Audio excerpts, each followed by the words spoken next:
Jai Hind friends, welcome you all to the video of the few minute series and in this video आज हम discuss करेंगे जो कि बहुत ज़्यादा ट्रेंडिंग टॉपिक रहा है द गल्फ बैकलैश। दोस्तों अब रिसेंटली जैसे न्यूज़ में रहा था नुपुर शर्मा ने कमेंट किया था एक टीवी डिबेट पे एंड अलेजेडली उन्होंने कुछ ऐसी बातें बोली against prophet Muhammad which definitely hurted the sentiments of Muslims not only in India but Muslims across the world. They started protesting against Nupur Sharma और नुपुर शर्मा की वो बातों को इंडोर्स किया था नवीन जिंदल जी ने अपने ट्विटर अकाउंट पे।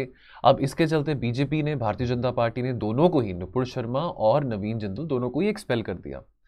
तो काफ़ी सवाल उठाए गए इंडिया के ऊपर, बिकॉज देखिए इतने सालों से हम कितने पीसफुली कितने सारे धर्म है यहाँ पे, कितने सारे रीति रिवाज है लोगों के, कितनी सारी भाषाएं बोली जाती हैं, फिर भी हम कोएग्जिस्ट कर रहे हैं। और बहुत सवाल उठाए गए इंडिया के ऊपर, इंडिया की डिप्लोमेसी के ऊपर, इंडिया की लीडरशिप के ऊपर कि इतना टॉलरेट क्यों कर रहे हैं हम इस तरह की बातों को।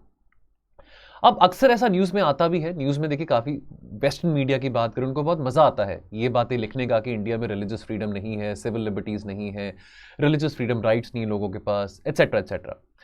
और अब ये जो सब देश हैं, चलो हम वेस्ट एशियन कंट्रीज़ की बात नहीं कर रहे हैं, वेस्ट एशियन कंट्रीज़ के जो देश के जो लोग हैं, जो लीडर्स हैं, जो डिप्लोमैट्स, उन्होंने काफ़ी गुस्सा दिखाया, उनको काफ़ी, उनके सेंटिमेंट्स भी काफ़ी हर्ट हुए थे। बट नेवरदलेस अगर हम वेस्टर्न कंट्रीज़ की बात करें, अमेरिका है, यूके है, वो हमको बहुत बड़ा बड़ा पार्ट सिखाते हैं कि देखिए आपके यहाँ पे रिलीजियस फ्रीडम अपहोल्ड क्यों नहीं की जाती है। जैसे कि वहाँ पे तो उनके बहुत क्लीन रिकॉर्ड है ना, वहाँ पे सिविल लिबर्टीज़ तो बहुत अच्छी तरह से अपहोल्ड की जाती हैं। बट नेवरदलेस यहाँ पे कुछ बातें दोस्तों चिंता की ये आती हैं, बिकॉज हमारा जो रिश्ता है at least with west Asia, at least अगर हम मिडिल ईस्टर्न कंट्रीज़ की बात करें, बहुत ही गहरा संबंध है हमारा। कितने सारे भाई बंधु हैं हमारे जो वहाँ पे काम करने जाते हैं, कितना वहाँ से पैसा आता है, रेमिटेंसेज आते हैं, कितना सारा तेल हम वहाँ से इंपोर्ट करते हैं। तो ये गल्फ बैकलैश के चलते एक यहाँ पे मौका है हमको समझने का कि हमारे जो रिश्ते हैं गल्फ रीजन के साथ कितने मजबूत हैं, कितने सिग्निफिकेंट हैं और क्या क्या फैक्टर्स उसमें आते हैं।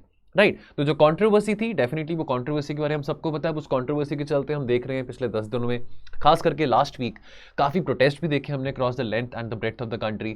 अब देखिए इस तरह की अगर भावना अगर देश में, अगर इस तरह की भावना अगर देश में स्प्रेड करी जा रही है कि जी भारतीय जनता पार्टी के चलते जितने भी मुस्लिम्स हैं देश में वो खतरे में हैं, तो ये अच्छी बात नहीं है।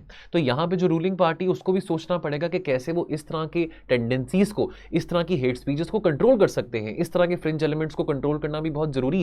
राइट अब यहां इसके चलते अब बीजेपी ने डेफिनेटली दोनों ही लीडर्स को एक्सपेल भी करा अपनी पार्टी में से। राइट अब रिएक्शन भारत सरकार का क्या रहा था, अगर हम डिप्लोमेसी की बात करें तो देखिए अब Indian officials they asserted that the government has stood by the countries traditional values. हम यूनिटी एंड डाइवर्सिटी में बिलीव करते हैं, पीसफुल कोएग्जिस्टेंस में बिलीव करते हैं, फ्रेटर्निटी में बिलीव करते हैं, हम सारे ही धर्मों को इक्वली रिस्पेक्ट करते हैं, स्टेट का कोई भी इंटरफेरेंस नहीं रहता धर्म में। ठीक है, आपका जो भी धर्म है, आपकी जो भी जाति है, आपकी जो भी कुछ भी है, whatever you might be from any caste, from any class, from any religion, the state has no business to interfering in that domain. कि रिलीजन हर एक इंसान का अपना खुद का एक पर्सनल डोमेन रहता है। अब उसके अलावा जो हमारे डिप्लोमैट्स थे उन्होंने आउटरीच करा even to the OIC countries, the organisation of Islamic cooperation की अगर हम बात करें। राइट और हमारे डिप्लोमैट्स ने रीअश्योर किया हमारी इंडिया की पोजीशन को कि हमारी बहुत इंक्लूसिव अप्रोच है हर एक कम्युनिटी को लेके, चाहे यहाँ पे सिख हैं, चाहे यहाँ पे बुद्धिस्ट हैं, चाहे जैन हैं, चाहे मुस्लिम्स हैं, कि हम सबको ही इंक्लूसिव अप्रोच के नजरिए से देखते हैं। तो ये रीअश्योरेंसेस बार बार भारत सरकार के द्वारा करे गए। अब ऐसा रिस्पॉन्स सरकार के द्वारा क्यों किया गया? आमतौर पे अभी मैंने आपको बोला कि अगर हम अमेरिका की बात करें, यूरोपियन यूनियन के देश हैं, वो बहुत सारी ऐसी वहाँ पे ऐसी एजेंसीज हैं, वहाँ की वेस्टर्न मीडिया की बात करें, वो बहुत सारी ऐसी न्यूज़ निकालते हैं, पब्लिकेशंस निकालते हैं जहाँ पे हमारे सिविल लिबर्टीज़ को अच्छा नहीं माना जाता, रिलीजन्स फ्रीडम राइट्स को नहीं ठीक पोर्ट्रे किया जाता। लेकिन अब डेफिनेटली हम इतनी परवाह उन सब कंट्रीज़ की नहीं करते हैं, बिकॉज हमको पता है कि वो भी दूध के धुले नहीं है। लेकिन गल्फ रीजन के साथ हमारे बहुत सिग्निफिकेंट लिंकेजेस हैं, सिविलाइजेशनल लिंकेजेस हैं, ट्रेड है, कितना सारा हम वहाँ से ऑयल मंगवाते हैं, हमारी ऑयल एंड एनर्जी नीड्स वहाँ से मीट की जाती हैं। अभी हाल ही में फरवरी में हमने सेपा अग्रीमेंट साइन किया था with the United Arab Emirates as well. So we can not afford to ignore this region for a long time.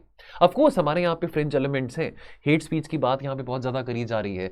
एक बात एडिटोरियल्स में ये भी हमने डिस्कस करी थी पीछे, तो आपको इस वीडियो के एंड में मैं 2 एडिटोरियल्स का भी आपको मेंशन करूंगा जो आप पढ़ सकते हैं अगर आपने वो नहीं देखा।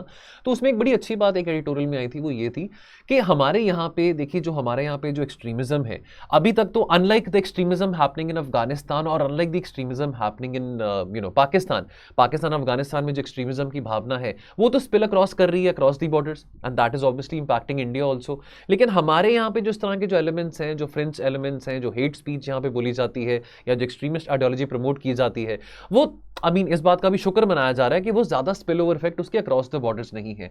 तो क्या अब हम वेट करें उस बात का कि जो एक्सट्रीमिस्ट स्पीचेस यहां पे बोली जाती है उसका रामिफिकेशन, उसकी इफेक्ट अक्रॉस द बॉर्डर्स हो? अब हमारे सामने इंसिडेंट आ चुका है, अब देखिए इसका रामिफिकेशन कहां तक गया है। गल्फ रीजन ने कितनी देखिए निंदा करी है इंडिया की। इतने अच्छे रिलेशन 2014 से, जब से मोदी जी प्रधानमंत्री बने हैं, तब से हमारे रिलेशन जो है गल्फ रीजन के साथ बहुत मजबूत हैं, बहुत अच्छे हैं, है ना। अब देखिए अब उसके चलते बहुत जरूरी भी है कि हम अपने वो डिप्लोमेसी को, अपने उस रिलेशंस को बरकरार रखें, है ना। अब आज के टाइम पे गल्फ रीजन के लिए इंडिया प्रायोरिटी है, पाकिस्तान प्रायोरिटी नहीं है। तो हमने ये भी एक मिसाल कायम करी है कि इतने सालों से वो पाकिस्तान को प्रायोरिटी दे रहे थे, लेकिन आज वो पाकिस्तान को इग्नोर कर रहे हैं। इनफैक्ट ये बात तो इमरान खान की एक हार भी मानी जाती है, ठीक है। इमरान खान के टेन्योर में इमरान खान की हार मानी जाती है कि इमरान खान जब तक प्रधानमंत्री थे पाकिस्तान के, उस समय में Gulf region has become more closer to India as compare to Pakistan.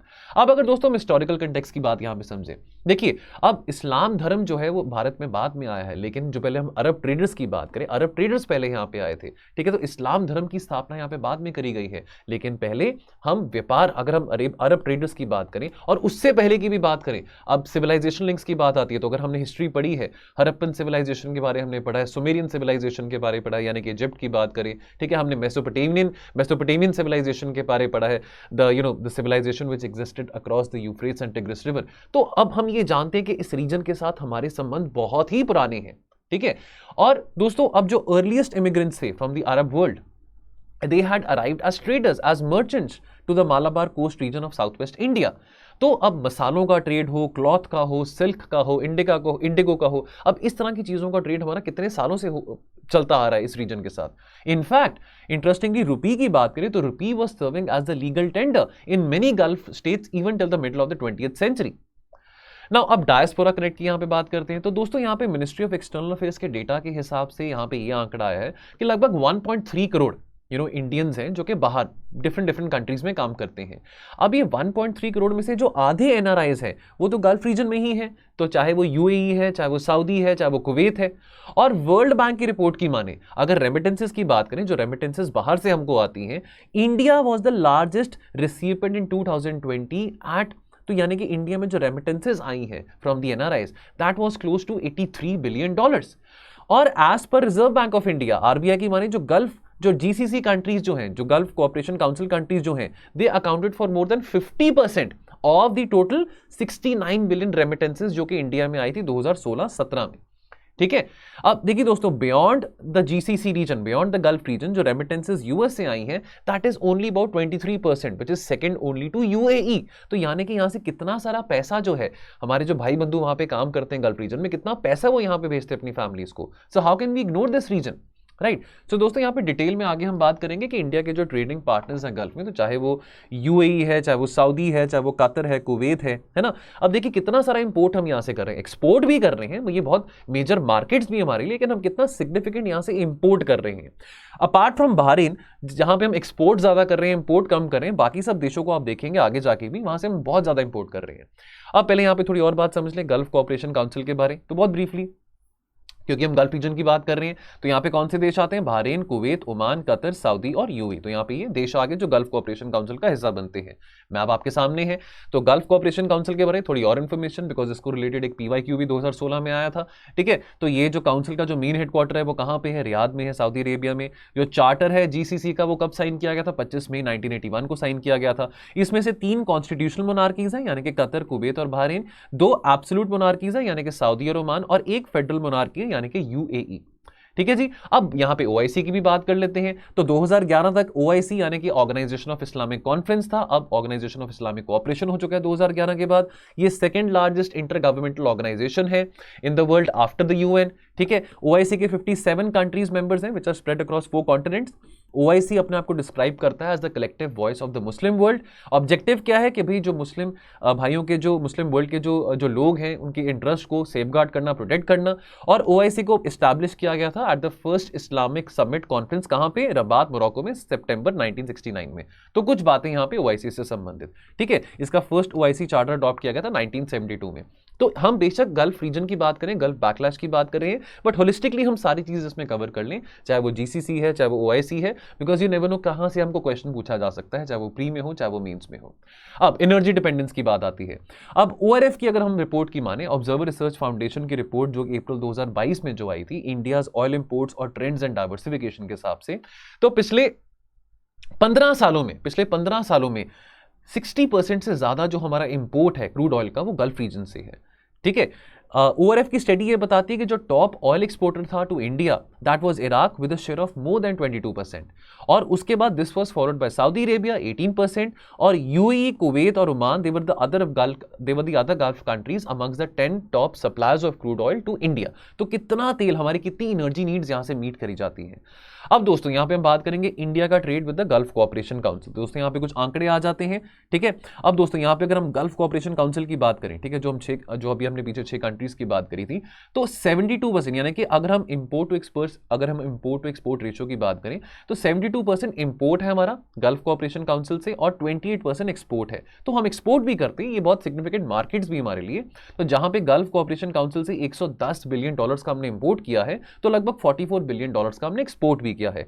कौन सी ऐसी चीजें हैं जो हम वहां पे एक्सपोर्ट करते हैं? टॉप 3 एक्सपोर्ट्स कौन से हैं? रिफाइंड पेट्रोलियम, ज्वेलरी और राइस। ये 3 चीजें जो हम वहां पे एक्सपोर्ट करते हैं। बासमती राइस हम बहुत एक्सपोर्ट करते हैं इराक में, ईरान में, एक्सेट्रा।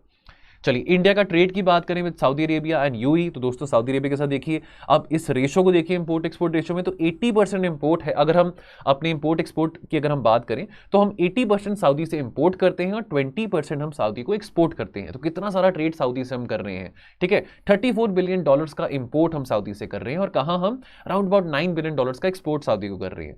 उसके बाद हम बात करें दोस्तों UAE के बारे। अभी फरवरी 2022 में हमने सेपा अग्रीमेंट साइन किया है UAE के साथ।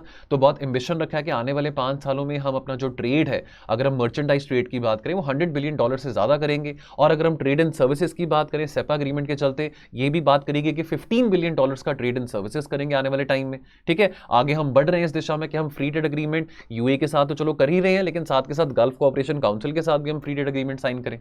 तो अब UAE के साथ भी देखिए, यहाँ पे आंकड़े देखिए, 61 ऑलमोस्ट 62% इंपोर्ट हम कर रहे हैं UAE से, और अराउंड अबाउट 39% एक्सपोर्ट यहां पे कर रहे हैं। तो आप यहां पे आंकड़े देख सकते हैं, ओमान के साथ, बहरीन के साथ, कतर के साथ, कुवैत के साथ। तो यहां पे देखिए दोस्तों, यहां पे जो ट्रेड है ना, हमारे फेवर में नहीं है, उनके फेवर में है, इन सब देशों के फेवर में है। यानी कि यहां से हम सरप्लस चीजें मंगा रहे हैं, लेकिन अब यहां पे डेफिनेटली ट्रेड डेफिसिट है, ट्रेड सरप्लस नहीं है इंडिया का। तो अब ये बहुत, यहां पे we are very critically dependent on them for our oil and energy needs, and so many people are working over there, a lot of Indian diaspora. अभी हमने बात करी कि लगभग 1.3 करोड़ इंडियंस हैं जो कि बाहर डिफरेंट कंट्रीज में काम करते हैं, उसमें से आधे से ज्यादा तो गल्फ रीजन में रहते हैं। ठीक है, अब नॉन ऑयल ट्रेड की बात करें, ठीक है, तो अभी हमने बात नॉन ऑयल ट्रेड की करनी, तो $609 बिलियन का जो एक्सपोर्ट और इंपोर्ट है इन 7 देशों के बीच में, अकाउंटेड, यानी कि इंडिया और जो बाकी जो 6 गल्फ कोऑपरेशन काउंसिल कंट्रीज हैं। So this was the figure which accounted between 2017 and 2021। ठीक है, तो UAE का लायन शेयर था इसमें से around about $278 billion, right. UAE एक बहुत की मार्केट है फॉर सेवरल इंडियन कमोडिटीज। ठीक है, चाहे वो टी की बात करें, बासमती राइस की बात करें, इलेक्ट्रिकल इक्विपमेंट की बात करें। हम दोनों ने, इंडिया और UAE ने एक सेपा साइन करा था, सेपा अग्रीमेंट साइन किया था, कॉम्प्रिहेंसिव इकोनॉमिक पार्टनरशिप अग्रीमेंट, इन फरवरी 2022, और इसके चलते $100 बिलियन का मर्चेंडाइज ट्रेड आने वाले 5 साल में, और $15 बिलियन का जो ट्रेडर सर्विसेज में की बात करी गई है। ठीक है, अब उसके चलते हम ये भी चाहते हैं कि ग्रेटर मिडिल ईस्ट की यहाँ पे बात आ जाती है। गल्फ कोऑपरेशन काउंसिल के अलावा अगर हम बात करें east African countries, north African countries, उनके साथ भी हम अपना ट्रेड इंटीग्रेशन और बढ़ाना चाहेंगे कि चलो अभी सेपा का अग्रीमेंट है UAE के साथ साइन किया गया है, आने वाले समय में हम ईस्ट अफ्रीकन और नॉर्थ अफ्रीकन कंट्रीज के साथ भी अपना ट्रेड और बढ़ाना चाहेंगे। तो कंक्लूजन, तो दोस्तों एक आर्टिकल आया था विवेक काटजू जी का। विवेक काटजू फॉर्मर IFS ऑफिसर हैं, फॉर्मर डिप्लोमैट हैं। उन्होंने एक बात बोली कि चलो अभी तो जो तनाव बने हुए हैं, कभी ना कभी तो ये चलो मामला जो ठंडा हो जाएगा। तो अब डेफिनेटली अगर if we can not afford to ignore this region, definitely Gulf region के लिए भी इंडिया एक बहुत बड़ी मार्केट है। अभी आपने सामने आंकड़े पढ़े, कितना ज्यादा ट्रेड हम इस रीजन के साथ करते हैं। तो how can they stop doing trade with us, है ना। तो डेफिनेटली ट्रेड की बात करें वो इंपैक्ट नहीं होगा, because there is a lot of mutuality of interest involve between the Arab states and India. Relations will go on. चलो अभी थोड़ा टेम्परामेंट हाई है, लेकिन जब ये मामला ठंडा होगा तो थिंग्स विल गो स्मूथ। लेकिन बहुत जरूरी है कि अब यहाँ पे खास करके अगर हम रूलिंग डिस्पेंसेशन की बात करें, जो भी रूलिंग डिस्पेंसेशन हो, चाहे वो भारतीय जनता पार्टी है, चाहे वो कांग्रेस पार्टी है, that we have to show greater sensitivity to all faiths.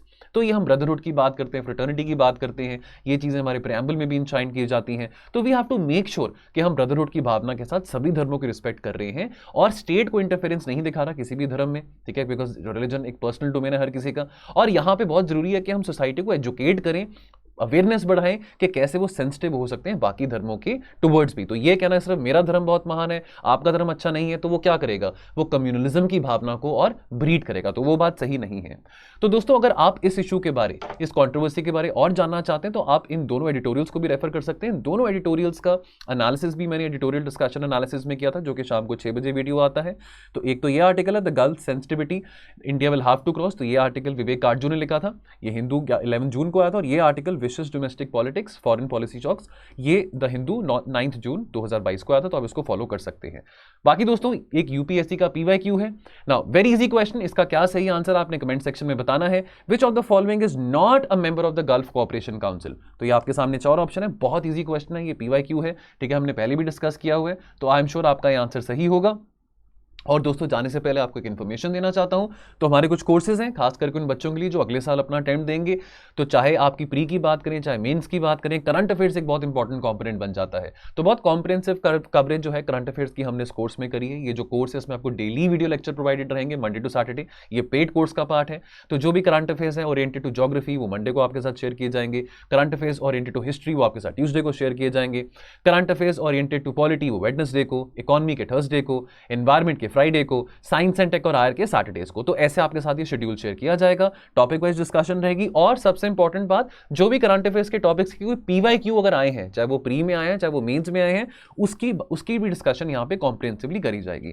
तो यदि आप ये कोर्स लेना चाहते हैं तो हमारे दिए गए नंबर पे आप इंफॉर्मेशन ले सकते हैं। और दोस्तों खास करके उन बच्चों के लिए जो इस साल मेंस लिखेंगे जिनका पॉलिटिकल साइंस और इंटरनेशनल रिलेशंस ऑप्शन है, तो पीएसआईआर का भी कॉम्प्रिहेंसिव क्रैश कोर्स है। तो आप दोस्तों अगर इसको अवेल करना चाहते हैं तो आप हमारे दिए गए नंबर पे इसके बारे में इंफॉर्मेशन ले सकते हैं। और दोस्तों ये वाला जो कोर्स है ये अगले साल के लिए 2023 के बच्चों के लिए, यदि आप पीएसआईआर ऑप्शन रखेंगे अगले साल, और या अगर आप पीएसआईआर ऑप्शन के बारे एक्सप्लोर कर रहे हैं, उसमें रुचि रखते हैं और आप इस ऑप्शन के साथ अगले साल पेपर देना चाहते हैं, तो दोस्तों ये कोर्स के बारे में इंफॉर्मेशन आपके सामने थोड़े फीचर्स यहाँ पे दिए गए हैं, इसके बारे और इन्फॉर्मेशन आप कॉल करके पता लगा सकते हैं। तो दोस्तों इस वीडियो में इतना ही, मिलेंगे बहुत जल्द एक और फ्यू मिनट सीरीज के एपिसोड में। तो अपना ख्याल रखिए और पढ़ते रहिए। थैंक यू सो मच, जय हिंद।